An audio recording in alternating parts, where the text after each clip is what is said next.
অমুসলিম ঘোষণা না করে ডক্টর ইউনূস সাহেব কাদিয়ানি কাফের, কাফের পিছু কাফের ছিল, এখনো কাফের আছে, সামনেও কাফের।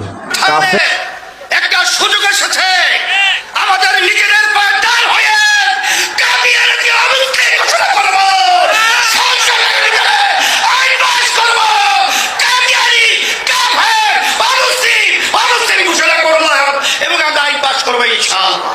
সর্বপ্রথম আহ্বান জানিয়ে আপনাদের সকলকে সুস্বাস্থ্য কামনা করে রব্বুল ইজ্জত নবুয়তের যেই প্রাসাদকে পূর্ণ করেছেন, সেই প্রাসাদের সর্বশেষ সুমহান অংশ এবং তার ঈদ বলে মুহাম্মদ সাল্লাল্লাহু আলাইহি ওয়াসাল্লাম নিজেকে ঘোষণা করেছেন।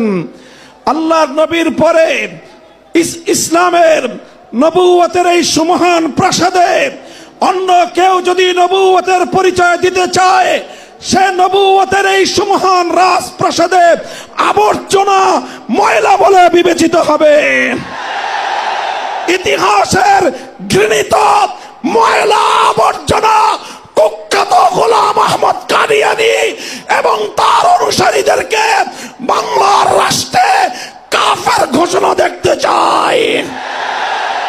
পরিষ্কার বলছি, আমরা 2013 সালের নবী প্রেমিক তাওহীদি জনতার শাপলা চত্বরের রক্তের উপর 24-এর যে বিপ্লব প্রতিষ্ঠিত হয়েছে, সেই বিপ্লব পরবর্তী বাংলার মাটিতে কাদিয়ানির অমুসলিম ঘোষণা হতেই হবে, হতেই হবে।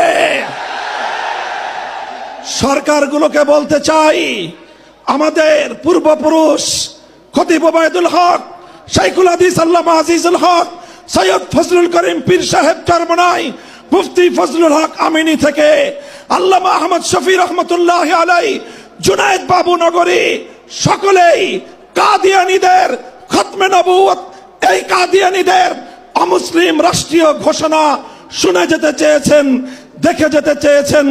দুঃখ এবং পরিতাপের বিষয়, বাংলাদেশের সরকারগুলো এই কথা রক্ষা করতে পারে নাই।